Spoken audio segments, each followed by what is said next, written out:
Our story begins as a massive army prepares for an upcoming grand conflict. This vast horde of soldiers gathers directly in front of a giant, menacing fortress.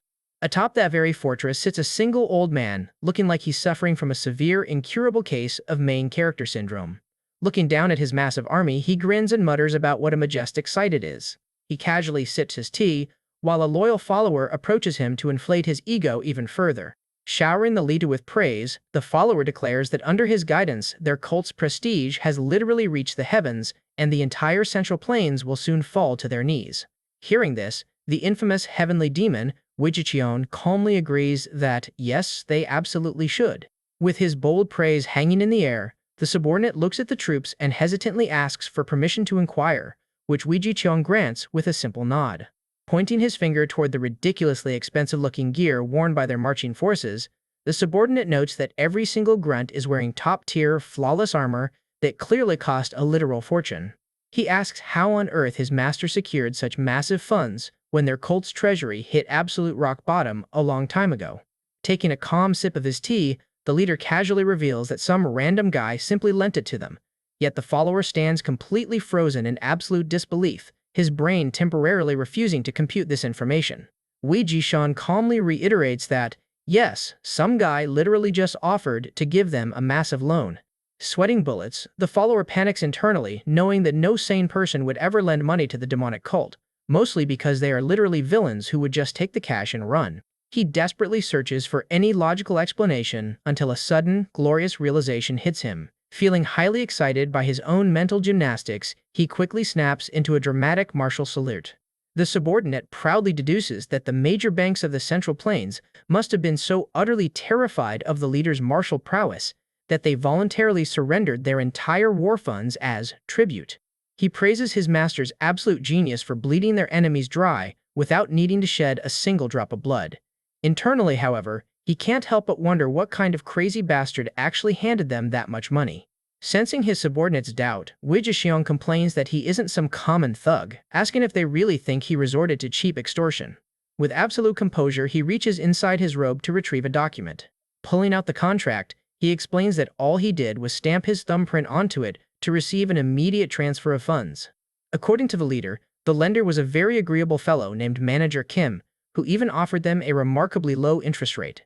The subordinate goes pale, struggling to comprehend that someone actually lent them a fortune based on nothing but a single piece of paper.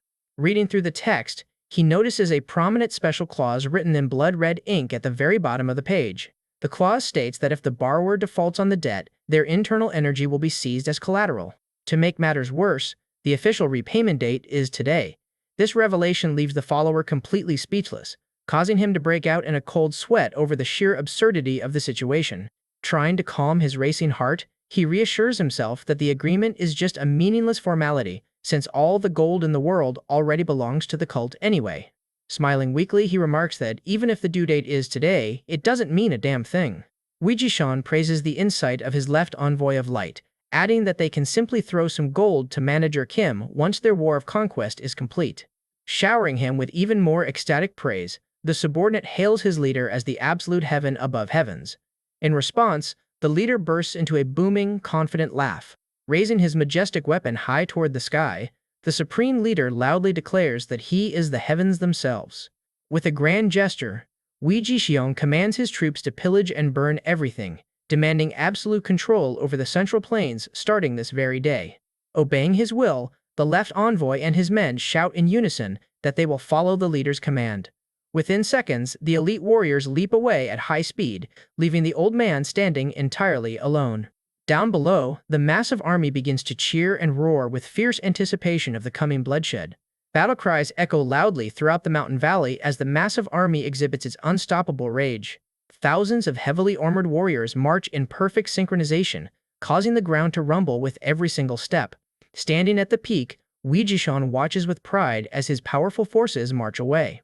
Once the entire army has finally departed, he lets out a deep sigh, relaxing his posture. He drops back down into his wooden chair to enjoy a quiet moment. Taking a calm sip of his tea, he exhales slowly, fully savoring the peaceful atmosphere atop his high fortress. He smiles peacefully, thinking to himself that this tranquil moment is exactly what he needed. Without warning, A cheerful and polite voice calls out from right behind him, wishing him a good day and causing the leader to completely spit out his tea in fright. Wei Jishan leaps up in absolute shock, demanding to know who has dared to trespass on his summit. Spinning around, he is stunned to see a pleasant-looking young man smiling warmly at him. Standing beside the young man is a beautiful young woman with dark hair and striking green eyes. Wei Jishan instantly recognizes the smiling young man as the creditor who lent him the money. He gapes in absolute shock as a chilling realization hits him. Sweating coldly, he stares in disbelief, realizing that they approached him from behind without him sensing a damn thing. As an absolute master contending for the title of strongest under heaven, he possesses instincts so sharp that he wouldn't miss the sound of a single leaf falling across the vast mountain range.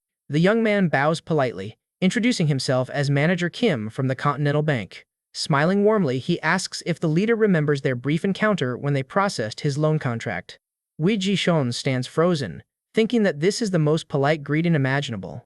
But his martial instincts scream a frantic warning, telling him that this guy is dangerous, extremely dangerous. Frowning deeply, the heavenly demon asks with a serious glare who the hell he actually is. Our boy chuckles cheerfully, stating that he already introduced himself as Manager Kim. After searching through his robes, Kim pulls out a financial ledger. Grinning widely, Kim reminds the old man that today is the official maturity date for his loan before handing the ledger to the girl. Beside him, the young woman adjusts her round glasses and begins calculating. As the bank's accountant, she holds an open record book in one hand and a wooden abacus in the other. She begins flicking the wooden beads of her abacus with incredible speed. Her fingers move with absolute precision as she carefully calculates the debt of the cult. Once the calculations are finished, she removes her glasses and quietly whispers the final figures to Kim, who listens with a growing smile, leaving the cult leader completely bewildered. Kim cheerfully announces that the principal amount is 6,000 nyang, plus an additional 7,000 nyang in interest, bringing the grand total to a whopping 13,000 nyang. Hearing that ridiculous sum, Wei Jishan is left utterly dumbfounded. He screams in sheer outrage, demanding to know why the interest is somehow higher than the actual principal itself. Smiling mockingly, our boy asks if the supreme leader actually expected a loan shark to offer charity rates. With a smug expression, he notes that if Wei Jishan wanted low interest, he should have applied at a mainstream institutional bank instead of calling a shadow creditor. Kim points out that the old man's credit score is absolutely rock bottom, his collateral is non-existent, and his day job is literally running a violent syndicate. This evaluation provokes the leader to scream in rage that they are a holy cult, not some petty street gang. Smiling coldly, Kim notes that to the rest of the world, they are simply a bunch of demonic goons. He explains that they are an extreme risk faction that could be dismantled at any moment, making it impossible for legitimate banks to lend to them. Swallowing hard and sweating nervously, Wei Jishan fully realizes that every single word is absolutely correct. He mentally acknowledges that if any bank in the Central Plains were caught dealing with the demonic cult, they would be immediately targeted by the righteous faction and forced to shut down. Gesturing calmly, the female accountant points her finger toward a specific section of the original contract. She points out that the high-risk hazard premium was clearly laid out in the agreement that Wei Jishan signed and stamped himself. Grinding his teeth in sheer frustration, the heavenly demon feels completely trapped by his own signature. Realizing he cannot deny the written proof, he closes his eyes and exhales a heavy sigh of defeat. Wei Jishan takes a deep breath, admitting that he does not possess the money to pay them right now. However, he points his finger far out toward the horizon, attempting to divert their attention by telling them to look over there. He asks if they see those fertile lands of the Central Plains.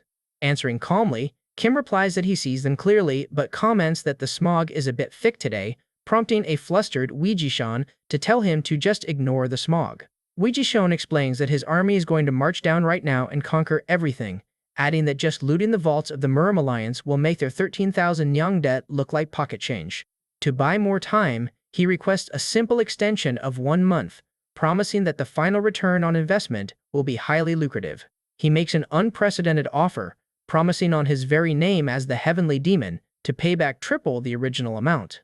Guaranteeing a massive return, he points out that if his conquest succeeds, their principal investment will be tripled in value overnight.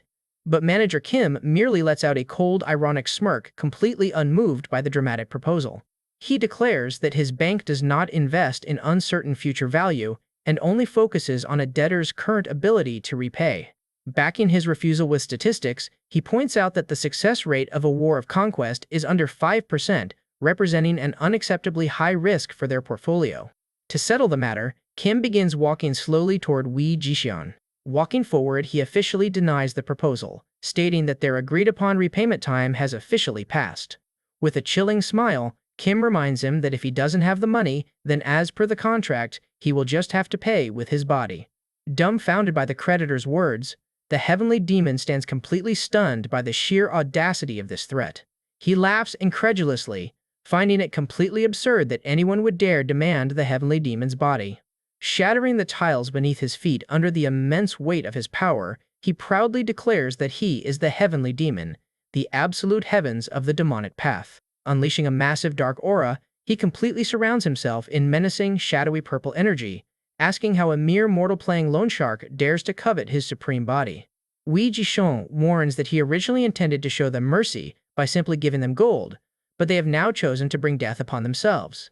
Gathering his strength, he lets a massive wave of dark energy erupt from his body as he prepares to strike Kim. Observing this massive surge of energy, Kim begins screaming in unexpected panic. Seeing this, Wei Jixian asks, "What is the matter?" mockingly inquiring if the young man is finally scared. He declares that it is far too late. Even if Kim begs for his life now, he will show no mercy. But our boy has completely different concerns, asking why the master is being so reckless with his internal energy, and reminding him that all of it is seized collateral. Caught off guard, Wei Jixian instantly halts his power charge, looking utterly confused by this bizarre accusation. Unable to comprehend such weird logic, he listens as Kim laments that scattering precious energy into the air is a terrible waste of bank collateral, pointing out that he has no right to damage it without the creditor's consent. Hearing that he is valued only as an asset, Wei Jixian is pushed into a blind rage. Roaring in pure fury, he calls Kim a crazy lunatic and lunges forward to attack. He unleashes a lightning-fast downward slash, but Kim easily evades the blow. Crashing into the stone tiles, the missed strike unleashes a devastating blast wave that shatters the entire floor. Wei Jixian yells out, promising to tear Kim apart like trash. Drawing on his supreme technique, the Black Knight's Demise Slash, he unleashes a massive, terrifying wave of dark purple energy directly at Kim. But Kim watches the attack approach with absolute calm, smirking confidently as if everything is completely under control. He casually swings his hand, deflecting the massive sword aura. The giant energy slash flies off, cleanly slicing a massive mountain peak completely in half. Staring in horror, the female accountant is left completely speechless as she witnesses this terrifying display of raw power. She struggles to process how a merely deflected sword blast could easily slice through an entire mountain. Regaining his composure, Wei Jixian chuckles mockingly. He comments that he now understands why Kim was so arrogant, acknowledging that his opponent has some skill to back up his words. However, he warns that such petty tricks will only shorten Kim's remaining lifespan. Ready to end the battle, he grips his sword tightly and channels an even more terrifying surge of dark energy around his blade. Expanding his dark aura to its absolute limit, Wei Jixian dares Kim to withstand this next strike to realize how pathetic his tricks truly are. But in an instant, Kim closes the distance, jokingly calling Wei Jixian a very chatty customer as he places his hand directly on his dantian, causing the old man's massive aura to vanish instantly. The old man stands completely frozen in shock, unable to comprehend what just happened.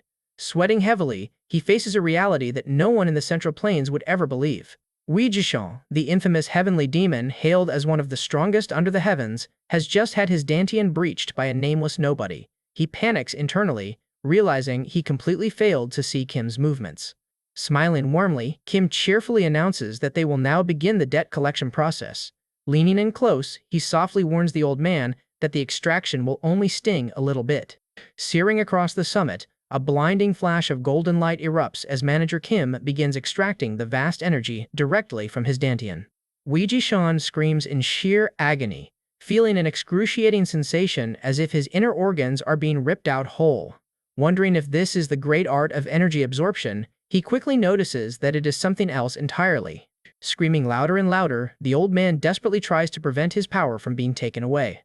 Observing his struggle, Kim tells him to relax his body, warning him that he will suffer key deviation at this rate. Screaming in pure rage, Wei Jixian demands to know if the bastard has any idea how much effort and time it took to accumulate this much energy. Smiling calmly, Kim tells him that he is actually being highly generous today. With a terrifyingly pleasant smile, he adds that he will even extract all the impure chi built up inside his body as a free service. Shedding tears and drooling in agony, the once mighty heavenly demon completely breaks down. As a tragic cry of despair echoes across the mountain range, the debt collection process finally concludes.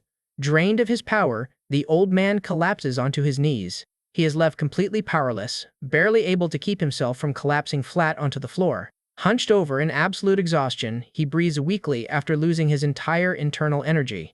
Bowing politely, Kim thanks his customer for his hard work and declares the debt collection successfully complete. He cheerfully introduces himself and his accountant, Mnahwa, once again as representatives of the Continental Bank. Handing over a small business card, he warmly invites the client to use their financial services again in the future, saying that they love valued customers. Staring down at the small card with a mixture of pure hatred and shock, Ji-chon weakly gathers his remaining strength and utters one final curse before losing consciousness and falling onto the floor. But Kim still seamlessly places his business card right next to him, and with that, the journey of the Continental Bank's manager Kim begins. The story shifts to Sichuan province, specifically to the pavilion of returning guests. Huddled around a table, a group of drinkers listens as one man leans forward with a fresh rumor. Lowering his voice, he whispers that the demonic cult forces have apparently stopped their advance. In complete disbelief, the others react with shock, questioning if the news is true. The gossip continues as the speaker explains that 3 days have passed since the cult stopped, never moving a single inch from the entrance of Sichuan province. Another drinker scoffs, wondering aloud if the great Ji-chon actually got scared, prompting his friend to call this complete nonsense before asking if they even know who Ji-chon is. Recounting the history, he explains that over a decade ago, that man slaughtered over 100 masters from the righteous factions all by himself, describing him as a true monster among monsters. As the group debates wildly, some believe this halt is a trap to lower their guard, while others joke that the heavenly demon might be reaching enlightenment right on the battlefield. Listening to the wild theories, another drinker mutters for them to stop talking crazy. The momentum of the demonic cult, led by the heavenly demon Ji-chon, was fierce enough to swallow the Central Plains in one breath. Their force was absolutely unstoppable. It was an utterly incomprehensible situation. The government forces did not block them, and the 9 grade sects in one union did not form an alliance to build a camp. But for absolutely no apparent reason, the massive demonic forces of the demonic cult just halted in their tracks. One drinker wonders aloud if the leader suffered a key deviation, though others disagree and offer different reasons. Everyone in the tavern imagines some grand conspiracy or hidden fortuitous encounter destined to go down in Murim history. But just then, one man, raising his cup of alcohol, throws out a ridiculous theory, asking if they might have simply run out of travel funds, since mobilizing that many demonic practitioners must cost an absolute fortune. Hearing this, the entire inn falls into silence for a moment. Roaring laughter erupts from the patrons as they mock the idea that the great demonic cult is unable to fight because they are broke, especially when everyone knows they have mountains of gold and silver treasures piled up. Shrugging, the patron explains that he is merely pointing out how hard life gets for anyone without money. His companion immediately shoots back that such financial struggles only apply to commoners like themselves. Another patron jokes that saying the heavenly demon stopped because of money is like saying the leader saw a carp in the Yellow River, wept, and forbade all killing. Guffaws continue to echo through the tavern. Nearby, listening to the drunken banter from a corner table, Manager Kim quietly smiles. Letting out a soft chuckle, he remarks that the fellow is pretty sharp. With a nod of agreement, Mnahwa smiles, remarking that he understands how money holds power over humans, ghosts, and even the demonic cult leader himself. A server cheerfully approaches their table, asking if they are ready to order since the ingredients are exceptionally fresh today. At the mention of food, Mnahwa perks up and reminds her manager of his promise to treat her to a massive meal, complaining that her stomach is practically glued to her back after their long trip. Adopting a serious expression, Kim crosses his arms and calls out to her, prompting an immediate response. He sternly reminds her that their expense account is not her personal piggy bank, especially since they only received internal energy this time instead of money. Because of this, they are currently operating at a financial loss. Showing a fake friendly smile, the manager then orders 2 bowls of their most inexpensive noodles, making his assistant groan in deep frustration. Soon, 2 bowls of the cheap dishes, containing only a few simple greens, are set onto the table. Mnahwa calls him a cheapskate and hopes he goes bald, but Kim calmly replies that frugality has zero correlation with hair loss, earning a sharp grunt of annoyance from her. Picking up a thin noodle with her chopsticks, she asks which sucker they are going to meet next. Kim corrects her professionally, stating that they are clients, not suckers, causing Makriwa to roll her eyes and ask where this precious client of theirs lives. Flashing a mysterious, confident smile, the manager answers that they are heading to Mount Hua. Under a moonlit sky, the scene transitions to Huayan County in Shaanxi Province, home of the continent's #1 sect. A bustling market glows under glittering lanterns, crowded with lively people. Kim and Makriwa reach their destination, where the manager simply notes that they have finally arrived. He adds with a hint of irony that this remote spot is their precious workplace for the day. Suddenly, 2 guards block their path, commanding them to halt. One guard announces that unauthorized personnel are prohibited from entering, questioning why a young man and woman would come to such a remote place in the dead of night. Surprised, Makriwa mutters to herself about sentries watching over such a shabby shack. She wonders what kind of place this really is. Stepping forward, Kim asks the guards if they can go inside, explaining that they have business there, but one demands an entry token, stating that not just anyone is allowed through. Kim just smiles and admits that he does not have anything like that with him. The sentries find his suspicious behavior highly alarming and immediately draw their swords in defense. One of them yells at them to get lost while they still can, threatening to draw blood. Kim lets out a long, weary sigh. Then, completely unfazed, he walks directly toward the guard and calmly asks if the man is someone who has killed people in his past. With a cold expression, he declares that they need to be taught a lesson. The guard roars back that Kim is the type of fool who will not shed tears until he sees his own coffin, and then lunges forward. Leaping into the air with his sword raised, the guard prepares to strike him down. However, Kim just stands there with his hands clasped calmly behind his back, completely unbothered. With a single, rapid movement, Kim twists the guard's arm completely out of shape in an instant. His face contorts in pure agony from the fractured bone. He crumples to the ground, clutching his injury and crying out in pain, causing his companion to hesitate. Despite this, the remaining guard charges in anyway, screaming a curse at him. He unleashes his ultimate technique, the poisonous snake sword art, Poison Fang Flash, aiming his glowing weapon straight at Kim. But Kim casually catches the blade between 2 fingers, completely neutralizing the attack. With another swift movement, he shatters the sword into countless pieces. The guard stands completely frozen, staring at his ruined blade in disbelief. Kim then strikes multiple vital points on the man's body.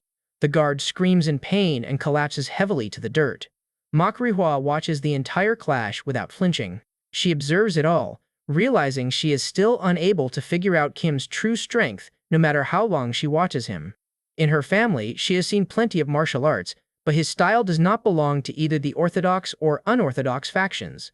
Recalling recent events, she remembers him charging straight into the demonic cult alone and suppressing the heavenly demon without showing an ounce of fear.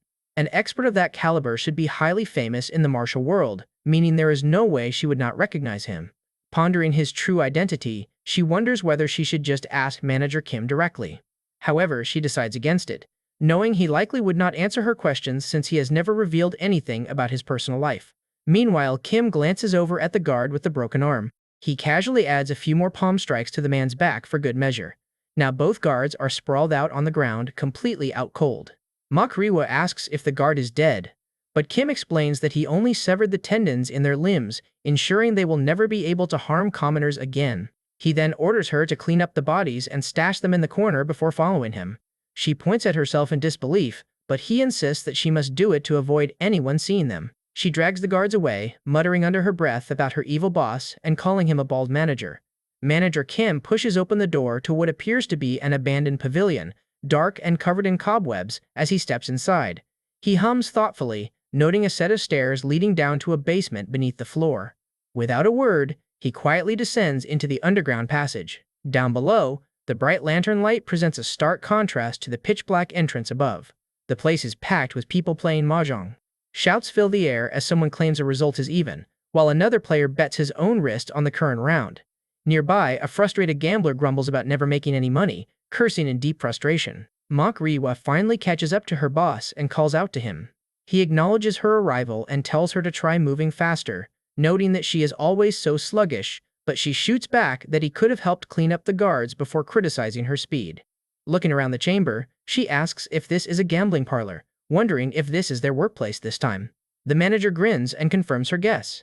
She pinches her nose, complaining about the foul air, But Kim just smiles and remarks that the smell of money is always a bit foul. The two of them walk deeper into the establishment. Suddenly, cheers erupt from one of the gambling tables, with the crowd going wild over a young man's incredible luck, shouting that he has won 3 times in a row. Kim calmly points him out, identifying him as their client. Her gaze locks onto the man playing mahjong. She notices the plum blossom emblem embroidered on his dark robe. Gasping in surprise, she recognizes the flower symbol. She is shocked to realize that their sucker this time is actually a disciple of the Manhwa Sect. Kim sighs, reminding her that he told her earlier that they are not suckers but clients. He introduces the target as Chongsong, the direct disciple of the Manhwa Sect leader and the youngest plum blossom swordsman in history, noting that while the young man's name alone shook the entire Murim in this vicinity, his actual gambling skills are those of a total sucker. She calls him out on his contradiction, noting that he just told her not to call the client a sucker, but the manager replies smoothly that he is only describing his skills, warning her not to nitpick his words. More importantly, she asks if the information is accurate regarding his terrible gambling skills. Watching the table from the side, she mutters that his win rate so far seems highly unusual, trailing off with an unsure look. Chongsong slams down his tiles and announces that he will match the current bet and raise it by 10 nyang. He loudly commands his opponent to show his hand. His opponent flips his tiles with a loud clatter. A senior disciple pats Chongsong on the back, cheering that their junior brother has won yet again. Chongsong laughs loudly, scooping up his winnings and proudly declaring victory once more. From her seat across the room, Makriwa notes that he has won another round. She observes his awkward hand movements and stiff expression, noting that he definitely looks like a sucker, and wonders if he is simply being incredibly lucky. Kim mutters that luck would be fine if only he stopped playing there. Catching her off guard, Kim asks if she knows what the most terrifying thing at a gambling table is. At the table, the senior disciple praises Chongsong endlessly, predicting that at this rate, he will sweep the entire parlor. Chongsong boasts that the tiles are sticking perfectly to his hands today. Kim, however, watches the opponent's face and notes that this is the critical moment when a player is making these sloppy wins. She also notices a strange, calculating look on the opponent's face and begins to grow highly suspicious. Manager Kim's words hit like a curse, and the tide of the game, which had seemed like a stroke of great fortune, begins to twist subtly. The opponent clatters his tiles onto the table, grinning as he announces his victory with a cheerful shout. Chongsong's senior disciple sighs, lamenting that they lost by a mere point. Chongsong laughs it off, saying that nobody wins all the time and that the previous pot was small anyway. He started by losing small pots, but soon began losing the big ones by a hair's breadth. Chongsong gets highly excited, drawing a seemingly excellent hand and believing he has won. However, his opponent stacks up the bets and announces that his own hand is higher by a single point. The disciple flips his tiles, demanding to see how the opponent can beat his current hand. His opponent calmly reveals his hand, showing that he is slightly higher again. He chuckles mockingly, commenting that he feels bad for constantly winning by a single point. The winner scoops up the money with a smug grin, claiming his luck is just slightly better today, as Chongsong seethes in deep frustration. Getting beaten by a single point repeatedly completely messes with the player's head, paralyzing Chongsong's reasoning. His senior disciples try to pull him away, warning him that it is not his day and that they should head back. However, Chongsong pulls out his last stack of coin, determined to chase his losses in a classic gambler's mistake. The crowd gasps as he stakes his entire remaining fortune in one go, going completely all in. He mutters to himself that this time is a sure thing, claiming his gut is telling him so. However, he loses the round again, now simply sitting there, slumped and completely miserable. His companions laugh awkwardly and make their exit, claiming they have urgent business. Just like that, Chongsong is left sitting completely alone at the gambling table, drowning in his losses. That is when Kim and Makriwa stand up and Kim suggests they should start their work. After some time, inside a dark corner of the gambling parlor, Chongsong sits hunched over, desperately tugging at his hair in sheer frustration. He mutters quietly to himself, convinced that he has completely lost his mind and must have been insane to blow his entire fortune. Fearing that if he returns to his sect empty-handed, he will be beaten by his master worse than a stray dog on the hottest day of summer. As he wallows in deep panic, Kim and Makriwa quietly approach him. With a cheerful grin, Kim asks his client if he happens to need some quick cash, rattling off the benefits, like a smooth salesman promising same-day approval and absolutely no collateral required, and declaring that the Continental Bank is there to help. Chongsong looks at him with a confused expression. He stammers, barely able to process what they mean by the Continental Bank offering quick cash loans with no collateral. The young man blurts out the obvious question, asking if they are actually loan sharks. Kim simply smiles and replies that the client can call them whatever he wants, as his bank simply offers help to those in need of quick cash. Chung-sung immediately shoots his hand toward his sword hilt, his battle instinct screaming danger as he faces the two strangers. He declares that anyone daring to offer a private loan to a plum blossom swordsman of the great Manhwa Sect must have a few spare lives lying around. Kim lets out a hearty laugh, claiming there is merely a misunderstanding, and calmly pulls a thick stack of coin directly from his inner pocket, which makes the swordsman's eyes bug out. Kim shrugs off his elite status entirely, declaring that his position as a plum blossom swordsman does not matter to him in the slightest. Instead, he points out that the disciple clearly needs this money to win back everything he has just lost. The swordsman finds his mind racing, highly shocked that this stranger does not care about his manhwa status. Groaning, the young man admits to himself that if only he had that money, he could easily turn his luck around. Kim smiles and holds up a contract sheet. He explains that the process is incredibly simple, requiring the client to just sign the contract to receive the money immediately. Continuing smoothly, he notes that their interest rates are highly reasonable as well. Chung-sung reaches out to take the contract paper, his mind already focused on winning back his lost money. Without a second thought, he grabs a brush and signs the loan agreement, sealing his own fate. He hands the signed document back, demanding that the manager hand over the money immediately. Grinning widely, the swordsman believes he has just secured an amazing deal. Kim smiles slyly, declaring the approval complete and calling it an excellent choice. The disciple snatches the coin from Kim's hand, tossing the agreement paper aside, and runs straight back into the gambling den without even looking back. Mamoru mutters about his completely unhinged expression, shocked that he would run off so recklessly. She then notices the contract paper on the ground and picks it up, turning to her boss to ask why a disciple of the Manhwa Sect became a client this time. She muses that while gambling is certainly bad, his actions are not nearly as wicked as those of the heavenly demon. Kim shoots back, asking her if she truly believes he selects his clients based on whether they belong to the orthodox or unorthodox factions, while she replies with mock surprise, wondering if that was not the case. He states flatly that the faction does not matter to him at all, as they are all simple martial artists anyway. Instead, what truly matters is whether or not they possess what he needs, and that is all there is to it. Suddenly, she notices a large group of men heading their way. It turns out the gatekeepers from earlier have successfully called in their backup. The bald-headed leader barks out, asking if they are the bastards who caused the trouble. One of his beaten lackeys quickly confirms his suspicion. Kim sighs, complaining that his assistant should have cleaned up the guards properly, while Mamoru snaps back, reminding him that he only told her to move them to a corner out of sight, asking why he did not command her to bury them in the ground instead. The bald leader steps forward, introducing himself as Jung-mo of the Poisonous Snake faction, declaring that he heard they mess with his boys, and demanding that they state their names and affiliation. Kim smiles politely, introducing himself as Manager Kim from the Continental Bank, while his assistant mutters to herself about his name, asking why his name is Jung-mo and not Hairless. Jung-mo internally notes that he has never heard of the Continental Bank, assuming the young man is simply some arrogant fool who picked up third-rate martial arts somewhere. He finds it highly brazen of Kim to act so confidently without an ounce of fear, questioning if the boy is ignorant of the fact that this establishment is run by the Poisonous Snake faction. Kim simply scoffs, asking if he even needs to know that. Jung-mo barks orders to his men, commanding them to cut off one limb from each of the intruders, noting that killing them outright would bring bad luck to their business. The entire gang shouts in agreement and charges forward in unison with classic goon energy. One thug leaps high into the air with his sword raised, preparing to bring it down directly on Kim's head. In the blink of an eye, Kim kicks the charging thug's leg, snapping his bone instantly. The attacker loses all control and face plants hard into the dirt. Another thug lunges forward, shouting a curse, but Kim effortlessly sidesteps the strike. He slicks behind the attacker and lands a powerful palm strike directly on his back, sending the goon flying. Screams of agony fill the air as the fallen goons beg for mercy, while the remaining men still standing begin to lose their nerve. Even Jung-mo begins to sweat nervously after witnessing this terrifying display of power. Every single thug who joined the charge is now lying on the ground, completely unable to get back up.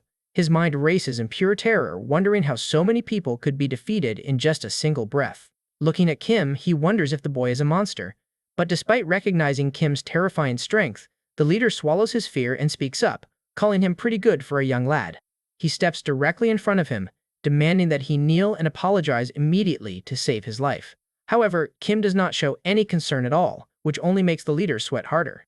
Then, flexing his hand, Kim delivers a swift palm strike directly to the leader's gut, sending his massive body flying backward. Jang Mo coughs up blood and rolls across the ground, completely defeated. Seeing their boss broken so easily, the remaining thugs scream in panic and scatter like roaches. Kim sighs, turning dead serious as he warns the fallen leader that he is letting him off the hook just for today.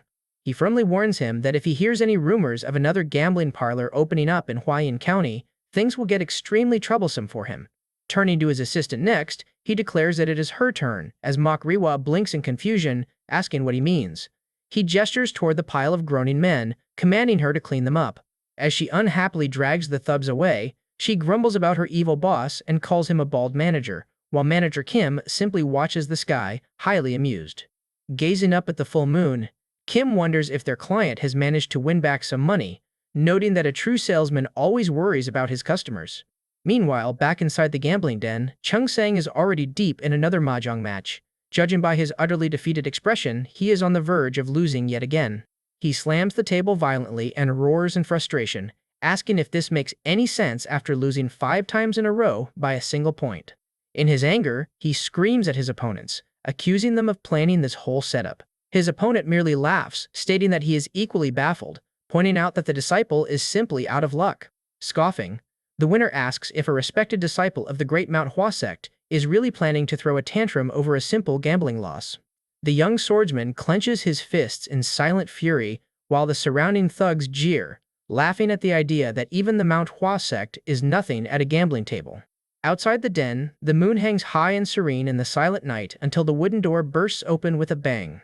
Chung Sang storms out, nearly running straight into Kim, who greets him with a faint smile, asking if his client is leaving already. The disciple lights up with desperate relief, expressing his gratitude that they are still there.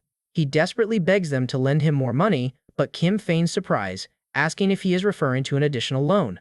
With the desperate instinct of a true gambler, the young man dives straight in, promising that he will win everything back and repay them with interest if they just lend him money one more time.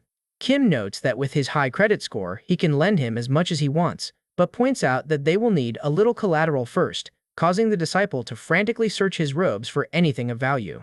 He pulls out a brilliant jade pendant, asking if this will suffice as collateral, explaining that it is the Manhwa jade pendant bestowed upon him by his master. Chung Sang was already out of his mind, having handed over the jade pendant as collateral, something he would never have given up under normal circumstances. Kim declares it's more than enough and hands over the additional loan, and expressing his desperate gratitude, the young man grabs the coins and bolts straight back inside the gambling parlor. 2 hours later, Kim is still standing patiently outside the building, and the exact same scenario plays out like a carbon copy as the disciple loses once more and comes running outside to find him. He barrels toward him, gasping for more money and swearing on the name of the Manhwa Sect that he will repay him generously with interest if he can just play one more round. Kim tells him to calm down, assuring him that they trust him. He grants him a third loan, which the disciple quickly loses. The young man mutters a curse, running out to secure a fourth loan, and the manager hands over more money like clockwork. The fifth loan follows the exact same pattern. Inside the den, he slams his hands on the table in pure fury, screaming about his unbelievable bad luck. His screams of despair echo all the way outside to the courtyard. Just then, the manager decides to call it a day, declaring to his assistant that their work is officially finished. He suggests to her that they should clock out. She looks completely confused, asking what he means by clocking out, and wonders about collecting the massive amount of money they just lent him, pointing out that judging by his screams, the disciple has clearly lost everything again.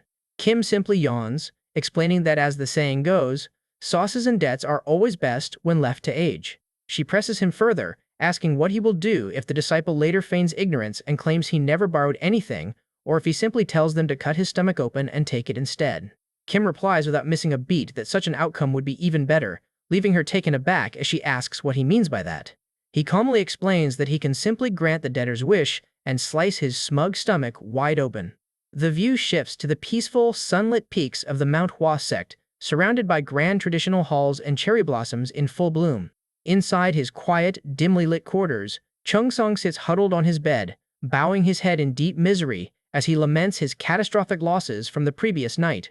Gripped by absolute panic, he claws desperately at his hair and mutters endless curses under his breath. He mentally wonders if he had lost his mind, completely filled with regret as he questions what he has done. As if it wasn't enough to take out a private loan under the name of the Manhwa Sect, he handed over the Purple Cloud Jade Pendant as collateral, which his master had personally gifted him. Trembling at the thought of discovery, he realizes he faces far more than simple expulsion from the order, knowing his master will tear his flesh from his bones himself. Suddenly, a loud knock echoes against the wooden door, breaking his train of thought. A junior disciple calls out from the other side, asking if his senior brother is present and announcing that the sect leader is currently looking for him. Trying desperately to compose himself, he begins to stammer a response but hesitates, unable to speak clearly. Soon, Cheongsong kneels nervously in the grand hall, wondering what his master wants with him. The man before him is none other than the Manhwa sect leader, perfected Hyunjung, who calls the boy by his name. Bowing his head and shivering with intense anxiety, Cheongsong stammers his respectful acknowledgement to the sect leader, feeling utterly consumed by the guilt of his secret gambling. Hyunjung addresses him directly, noting that he skipped his vital morning training session today, which is highly unusual for him, and questions if his mind has grown slack recently. Cheongsong quickly bows and offers an apology, claiming that he is simply feeling slightly sick today, though his mind is screaming in distress that he cannot focus on training when he was up all night worrying about his gambling debts. The leader clicks his tongue in clear disappointment, lamenting that a celebrated plum blossom swordsman of their great Manhwa sect cannot even manage his own health properly. Reaching into his long sleeves, Hyunjong suddenly tosses a small dark object straight toward Cheongsong, which falls onto the floor right before him. The disciple looks at it in surprise, realizing it is a small wooden box. He mentally notes that the container emits a faint scent of medicinal herbs. Hyunjong instructs him that the box contains the legendary plum blossom pellet, telling him to take it and recover his strength. Cheongsong's eyes widen in sheer astonishment at the mention of the legendary medicine. Opening the ornate chest, he gazes in awe at the genuine plum blossom pellet, resting inside, an invaluable spiritual medicine that every martial artist in the land wishes to obtain. He reflects on the fact that instead of a brutal punishment, his master has gifted him a precious spiritual elixir, making him wonder if he hasn't been caught staying up all night gambling. Deeply moved and humbled by the gesture, Cheongsong bows low and declares that he can't take it. Hyunjung offers a warm, encouraging smile, declaring that if their star disciple falls, there's no future for Manhwa either, and instructs him to go rest. A wave of genuine warmth and emotional gratitude washes over the young disciple at his master's profound kindness. However, the moment he steps outside the hall, his thoughts immediately shift, and he thinks that if he sells this elixir, maybe he can buy back the jade pendant. Cheongsong feels like trash for immediately doing the math in his head, whispering that he is worse than a beast. He hears something and looks up, noticing a large group of commoners gathered in the courtyard. An elderly villager bows deeply to a disciple, begging the kind Taoists to watch over their village. The Manhwa practitioner gently smiles and begs her to stand up, saying that he will pray for them with all his heart. They are commoners who came to borrow the miraculous energy of Manhwa. Their eyes are filled with infinite trust and awe toward the Manhwa sect, as they respectfully carry baskets of carefully wrapped rice cakes and fresh fruits to offer to the disciples. He watches the pure, noble, and spiritual atmosphere of the Taoist sanctuary unfold before his eyes. Observing the honest villagers, Cheongsong finds his inner guilt growing significantly heavier, causing him to grit his teeth in frustration. Looking down at the wooden box in his hands, he mentally notes that this has become an absolutely unavoidable choice. He resolves that he will take the pill straight to a pawn shop to sell it. Cheongsong rationalizes the situation, thinking that while eating the plum blossom pellet would merely increase his power slightly, selling it will allow him to reclaim his master's precious jade pendant, which seems like a much lighter offense than losing his master's pendant forever. Resolving to put out the urgent fire first, he promises himself that he will subsequently train to the brink of death to bring ultimate glory to the Manhwa sect, convincing himself that this represents the true Taoist path as he regains a spark of motivation. He mentally vows that once he resolves his current debts, he will never step foot inside an illegal gambling house ever again. The view shifts back to the quiet night. Suddenly, a stealthy shadow runs through the garden area and vaults over the high boundary wall of the sect. It is none other than Cheongsong, sneaking out in the middle of the night. He lands on the ground on the other side, thinking that it's good that no one noticed. With a heavy heart, he silently offers a quick apology to his master as he makes his escape. But as he creeps down the path, a calm voice suddenly cuts through the quiet night, addressing him by name. Chung Song whirls around in absolute shock, spotting a tall figure standing right behind him. It is his senior brother, who calmly questions where he is headed at such a late hour.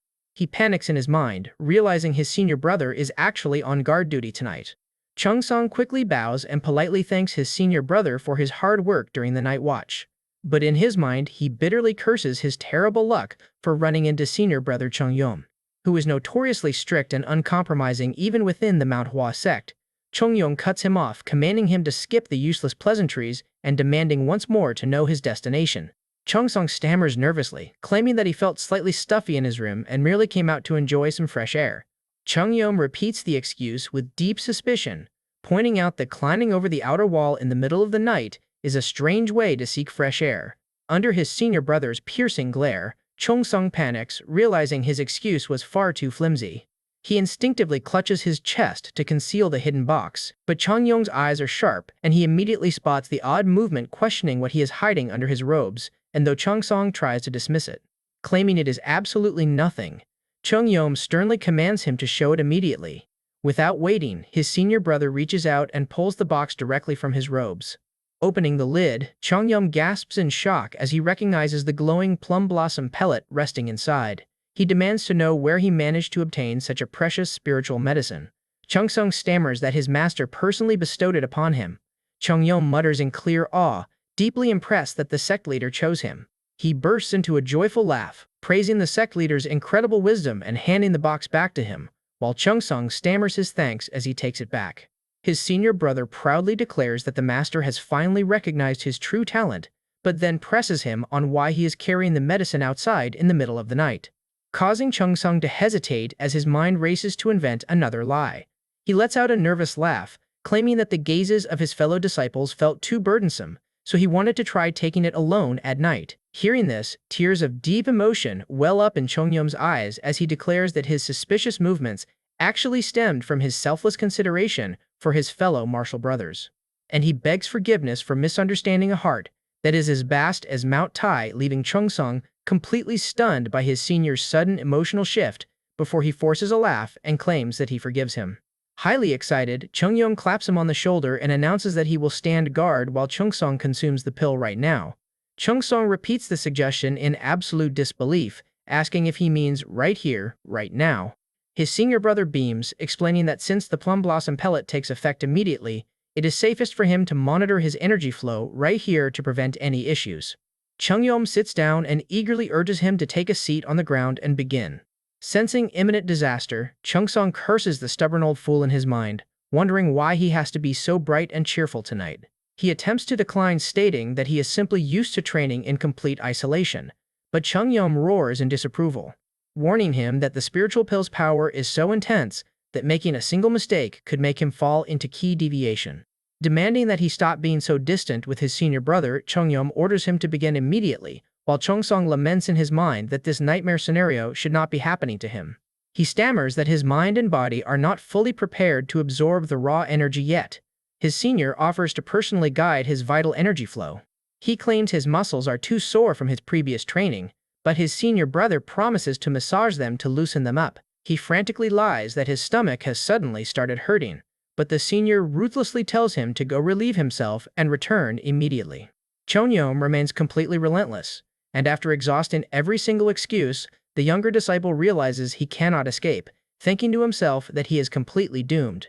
Left with no other choice, Chung Song opens the wooden box and tremblingly brings the glowing pill to his lips, after some hesitation, with a swift motion, swallowing it whole. The pill begins to take effect as soon as it starts to digest. While Chung Song sits cross-legged to circulate his inner strength under his senior's direct guidance, his senior brother gasps in absolute awe, sensing the younger disciple's internal energy becoming exceptionally clear. He congratulates him warmly, declaring that their master's wisdom has once again proven true. Having fully integrated the medicine, Chung Song stands up with a blank expression. He politely thanks his senior brother, declaring that because of his help, he can now devote himself even further to his training. Forcing a wide, cheerful smile, he proclaims that this success is entirely due to his senior's guidance. Once his senior leaves, Chung Song collapses onto the grass, thinking to himself that everything is over for him. completely devastated that the pill is now in his stomach and can no longer be sold. At the same time, he cannot help but notice that the medicine is working exceptionally well inside his body. But if he still has absolutely no way of raising the massive amount of money he needs, the debt collectors will come looking for him soon, and all his shameful secrets would be laid bare, resulting in his certain expulsion. Suddenly, he pauses as a chilling realization strikes him, bringing his frantic pacing to a halt. He leaps to his feet and draws his sword as a dark, desperate plan takes shape in his head. Reasoning that a debt can only exist if there is a creditor to collect it, and sweating heavily, he thinks to himself that at best they are merely simple loan sharks who will not be missed by anyone.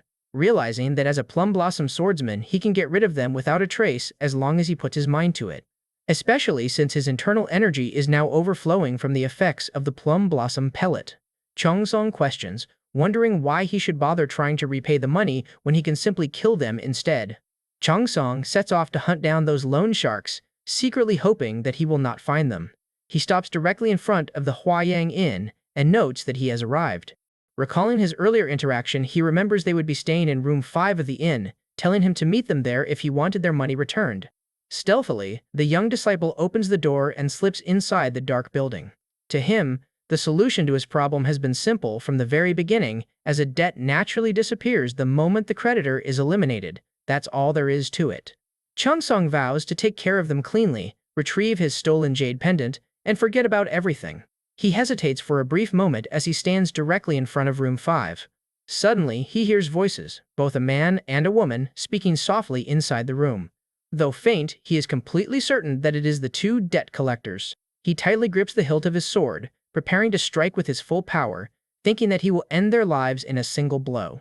Silently apologizing that it must end this way, he comforts himself with the thought that they will not be lonely since they are going to die together. Stomping his foot, he releases a powerful shockwave of energy as he unleashes his martial technique against the wooden door. Using the plum blossom sword art, he executes the 7th move, unleashing the deadly falling flower scatter. The strike is so immense that it completely tears the entire room to pieces, leaving nothing but absolute devastation in its wake once the debris settles. Standing before the ruins, the disciple realizes that his task is finished. Suddenly, he feels a strange sensation snapping deep inside his chest, and though he wonders if it is regret or guilt, he quickly realizes it feels refreshing. It feels as if the hands strangling his neck have finally vanished, allowing him to breathe freely at last. Angry shouts and murmurs quickly erupt from the courtyard below, as people demand to know what caused such a loud explosion on the 2nd floor. Chongsong steps into the rubble he has just created, muttering to himself about his master's purple cloud jade pendant. He frantically rummages through the broken wood, searching for his collateral until he finally spots the glowing jade pendant lying in the wreckage. Quickly grabbing his precious pendant, he instantly flees into the dark night. He sprints at his absolute maximum speed, desperate to put as much distance as possible between himself and the destroyed inn. As he flees, he lets out an unsettling, crazed laugh, realizing this is the very first time he has done something like this. He declares to himself that it is finally over, feeling an overwhelming wave of relief wash over his body like waking up from a horrible nightmare. A feeling of immense satisfaction washes over him from surviving, coupled with the joy that everything has returned to its proper place. Perhaps that was why he ended up making a mistake he would never have made under normal circumstances, as the streets of Huayan County have many eyes watching even at night, and a usually skilled disciple would have taken a secluded back alley to return to the sect. However, completely lost in his excitement, he takes the main road without even noticing that someone was watching him. Back at the Manhwa sect, the night appears peaceful and silent. Inside his personal quarters, Chongsong holds the jade pendant up to the light, a bright smile spreading across his face now that he has retrieved his precious item. He sighs contentedly, thinking to himself that this pendant is truly all he needs. But as he plans to forget everything that happened today, a sharp knocking sound suddenly echoes against his door. A voice calls out, asking if Chongsong is inside, and his eyes instantly widen in panic as he recognizes the gravelly, stern tone of his martial uncle, Elder Hyunho. The Manhwa sect elder perfected Hyunho steps into the room with a cold, serious look, noting that the disciple is awake quite late, and though Chongsong stammers in confirmation, he offers a weak lie that his training was simply not going well. Hyunho questions his response, his eyes narrowing with suspicion. The elder turns to look out the window. the bright moonlight casting a pale glow across his stern face as he notes that a massive commotion occurred in Huayan County tonight, resulting in an entire inn being smashed to pieces. Fixing his sharp gaze directly on the young man, he adds that the destruction was clearly done using the plum blossom sword art. He then sternly commands the disciple to show him his hands, as Chungsong stammers in surprise, completely caught off guard by the sudden demand. Hyunheo flatly states that wielding a sword always leaves traces, causing the disciple's eyes to widen in sheer terror. Trembling violently, the young man slowly extends his shaking hands toward his elder. The moment Hyunho examines the disciple's arms, he instantly draws his sword and points the cold blade directly at his throat, sending a wave of absolute fear through the boy's body. The elder furiously commands him to answer why on earth he committed such a heinous act. Chungsong tries to play dumb, stammering to ask what his uncle means, but Hyunho is completely unswayed, asking if he truly intends to feign ignorance until the end.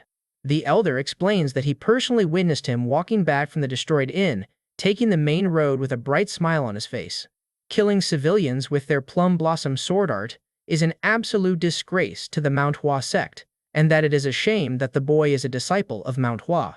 Hearing this, Chungsong immediately collapses to his knees, crying out that he has committed a crime worthy of death. He weeps as he confesses his secret, admitting that he was gambling and lost everything. As soon as he spits out those words, the rest of the truth pours out of him like flowing water. The addictive thrill of winning a huge sum of money at the gambling table, along with the consecutive defeats that followed, and the complete madness that led him to bet his master's precious jade pendant. He continues his weeping confession, describing the bewitching woman who appeared in the back alley and the man with sinister eyes. Arguing that he truly intended to pay them back, he notes his continuous losses only caused his debts to grow until his only remaining thought was that he had to retrieve the jade pendant by any means necessary. Hyunho asks in an icy tone if he actually killed them, questioning if the boy truly believed his debts would simply disappear if he killed the loan sharks. Chungsong kowtows frantically against the floor, sobbing in deep guilt as he begs for forgiveness just this once, and promises to gladly accept any punishment his master deems fit. Seeing the disciple's genuine, tearful remorse, Hyunho finally softens his stern expression. He slowly sheathes his sword and quietly instructs the boy to stand up. Chungsong looks up with teary eyes, hope and fear lingering in his gaze as he calls out to his uncle. Hyunho looks out of the window and firmly declares that a rising star of the Manhwa Sect cannot be allowed to break in this manner, announcing that he will turn a blind eye to this entire incident. Overwhelmed by his martial uncle's unexpected mercy, Chungsong cries out in deep gratitude. But the elder warns him that this does not mean he has the right to take innocent lives, explaining that he is making this choice because of a far greater cause, which is the future of the Manhwa Sect. Sobbing uncontrollably, the younger disciple bows and repeatedly thanks his martial uncle for his incredible mercy. Hyunho looks at him and sighs, asking who those people he supposedly killed actually were, as Chungsong blinks in confusion. The elder notes that even if they were loan sharks, they surely did not commit crimes worthy of death, meaning they must pray for their departed souls from Manhwa. Chungsong scratches his head, explaining that he cannot quite recall their names, but believes they referred to themselves as the Continental Bank. He tries to recall the man's name, but before he can finish, Hyunheo suddenly grabs him violently by the collar, his face turning completely pale. Chungsong gasps in shock, demanding to know what is wrong with his uncle. Hyunho's voice trembles as he demands to know exactly what the disciple just said. Chungsong repeats himself, stating that those people are from a place called the Continental Bank. The elder's composure completely cracks as his hands shake against the boy's robes, asking in horror if he truly said those words, and though the disciple nods frantically confirming that he is absolutely certain of the name. Hyunho demands to know the man's name, and Chungsong reveals that the leader was definitely referred to as Manager Kim. At the mention of the name, Hyunho instantly freezes, his eyes widening in pure terror. Without wasting another second, the elder bolts out of the room and sprints toward the sect leader's private quarters at maximum speed. He bursts through the wooden doors in complete panic, screaming out for the sect leader. Hyunjong, still perfectly calm and serene, looks up from his desk, questioning why he is causing such a loud commotion in the middle of the night. The elder falls to his knees and cries out that they have encountered a huge problem. The sect leader clicks his tongue in disappointment, telling him to maintain his dignity and keep a serene mind. He calmly continues practicing his writing, explaining that the tips of one's sword and brush must always remain completely still, like clear water and a mirror. But Hyunho screams in terror, announcing that the Continental Bank has appeared. Hearing those words, the sect leader gasps in pure shock, dropping his brush onto the floor. The brush rolls onto the ground as he turns toward his elder, his face turning pale with fear, asking, "What?" After some time of silence, the sect leader tries to speak, but not a word comes out of him. He tries once again, and with a trembling voice, the leader asks what he is talking about, why the continental banks would suddenly show up, and what this has to do with their beloved Manhwa. Hyunho blurts out that it involves Cheongsong, explaining that the disciple claims to have killed people from the continental bank, causing the sect leader's eyes to widen in sheer horror. Hyunjong demands to know if this is the truth and if they are truly dead, but Hyunheo replies that they have not been confirmed yet. Overcome with panic, Hyunjong finds his mind racing over the thought of them killing someone from the Continental Bank. He loudly proclaims that by the authority of the Plum Blossom Command Tablet, he is issuing an emergency order to summon every single disciple this very instant. Hyunheo gasps at the sight of the Plum Blossom Command Tablet, recognizing it as one of the sacred symbols of the sect leader that is used only to issue the most absolute and serious commands. Hyunjong continues his order, commanding him to bring Cheongsong to his presence as well, declaring that he needs to hear every single detail of where, who, and how he supposedly killed them. Hyunheo stammers his compliance and turns to carry out the command. But then he pauses at the door, clenching his fist against the doorknob, quietly asking if it could truly be those two. The Continental War. A dark period of history that barely anyone in the Manhwa sect even recognizes today. One of those few people is the current sect leader, Hyunjong. Even if he was young at the time and was injured, he could never forget the terrifying sight of a single man turning all of Manhwa into a complete wasteland. Hyunjong's voice wavers in fear as he mutters that he does not know, but warns that if it really is them, they must hurry. Throughout the dark night, Hyunho's voice rings out across the sect grounds, announcing that the very survival of Manhwa is currently at stake. All the disciples of the Manhwa sect quickly gather in the courtyard, deep confusion spreading through the crowd. One disciple questions what is going on in the middle of the night, while another replies that he has no idea, noting that this is the first time he has ever seen an emergency summons via the Plum Blossom Command Tablet. The disciples murmur among themselves, with some wondering if the demonic cult is invading and others pointing out that even secular disciples are being called back. A warrior mutters that such an invasion is impossible. In the entire history of the Manhwa sect, such an abrupt nighttime summons has never occurred unless there was a direct invasion by external forces. After some time, they fall silent as the sect leader and other elders arrive on the platform. The look on the sect leader's face, a cold and severe gaze they have never seen before, sends chills down everyone's spines. His usual gentle demeanor has completely vanished, replaced only by a cold, hardened expression as he addresses the assembled disciples. Hyunjong's voice cuts through the tense silence like a sharp blade as he commands Cheongsong to step forward.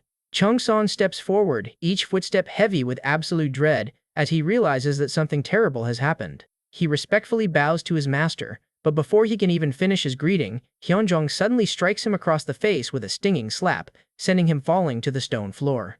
Hyunjong roars in fury, calling him a bastard and demanding to know if he has any idea what he has done. The sect leader's rage is completely relentless as he rains blows down upon Cheongsong, who quickly crumples to the stone floor. Hyunjong continues to kick him, thundering through the courtyard, as he screams that the boy dared to touch someone from the Continental Bank, while the watching disciples murmur in terror, wondering what the Continental Banks even is. Elder Hyunho rushes forward to restrain the raging sect leader, shouting that the disciple will die if he continues beating him at this rate. Hyunjong's reply is as cold as ice, stating that it would actually be better for everyone if the boy simply died right now. Several other elders quickly step in to hold him back, pleading with him to calm down. Hyunjong pants heavily, his immense rage barely contained. Cheongsong lies battered and bleeding on the ground, barely conscious under his master's gaze.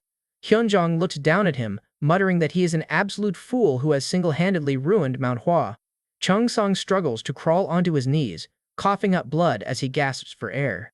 He weakly mutters to his master that he knows it was wrong of him to gamble and kill, but he does not understand why the sect leader is going this far over who those lenders are. Hyunjong delivers another brutal slap to his face, calling him a brainless idiot as the boy reels from the blow. The sect leader thunders in rage, asking if the disciple truly thinks he's being reprimanded for simple gambling or killing. He yells that if the boy had simply slit the throat of some street beggar or a third-rate thug, he would not have even blinked. Cheongsong clutches his aching face, completely baffled by his master's words. The sect leader's voice grows heavy with dread as he asks if those people from the continental banks are truly dead, desperately pleading for confirmation. Chung Song nods weakly, stammering that they are definitely dead. Hyunjong presses further, demanding to know if he actually confirmed the dead bodies. Chung Song hesitates, muttering that they probably are. Hyunjong grabs him tightly by the collar, violently shaking him as he commands him to speak clearly and answer if he saw with his own eyes that they stopped breathing. Chung Song stammers that he blew up the entire room with the plum blossom sword art, so he simply assumes they must be dead. Hyunjong roars in disbelief at the word assume, demanding to know if he didn't confirm it personally. Chung Song tries to argue that the entire room collapsed, meaning they could not have survived, but another sharp slap cuts him short. Hyunjong yells that he is a complete moron for not making sure they were dead, asking in panic what he will do if those people are still alive and have survived his attack. Chung Song internally feels that the punishment is utterly unfair, reasoning that the old Hwaeong Inn had crumbled entirely, with the ceiling caving in and the pillars snapping. He believes that even a grand martial arts master would find it hard to survive that, so there is no way mere merchants who deal with money could have survived. However, perfected Hyunjong knows better, as his past experience tells him the exact opposite. He states in an incredibly cold voice, devoid of any shred of affection, that it would have been far better if the disciple had been crushed and died in that inn alongside them. No, the boy should have had his wrists cut off at the gambling den and died in the streets instead. Hyunjong says that if he had died there, at least the Manhwa sect would have avoided total annihilation. Only then does Chung Song finally grasp the gravity of the situation. He realizes that the people he targeted were not simple debt collectors, but terrifying beings that even the supreme leader of the great Manhwa sect trembles in fear of. Hyunjong's commands echo loudly across the courtyard as he orders that from this moment on, Manhwa is on the highest alert, instructing them to evacuate all guests and prohibit any outsiders from entering. The disciples respond in unison, scattering immediately to carry out his orders at their assigned posts. Voices ring out from every direction as the rear gate guard unit takes its position. The northern mountain path is sealed off, and the front gate swordsmen are fully deployed. Hyunjong stands still, his expression heavy with despair as he mutters, wondering how things could have come to this. He looks up at the dark sky, telling his disciple that he had better pray with everything he has that they actually died to his pathetic swordsmanship. Suddenly, the sharp sound of a horn breaks the tense silence as a guard from the front gate reports that two suspicious individuals are currently approaching the front mountain path. Chung Song's eyes widen in sheer terror as he wonders if it could actually be those two. Under the dark night sky, beneath the falling cherry blossom petals, Kim and Riwa walk calmly toward the Manhwa sect. Riwa mutters with a tired sigh that it is already dark and they still have to work, complaining that on top of everything, their debtor blew up the inn where they were staying. When they arrive at the entrance, the gatekeeper commands them to halt, announcing that by order of the sect leader, the Manhwa sect is closed to all outsiders. He demands that they state their names, their sect, and their reason for visiting. Kim lets out a sigh and announces his name as Manager Kim from the Continental Bank, declaring that he has come to collect a debt owed in the name of Manhwa.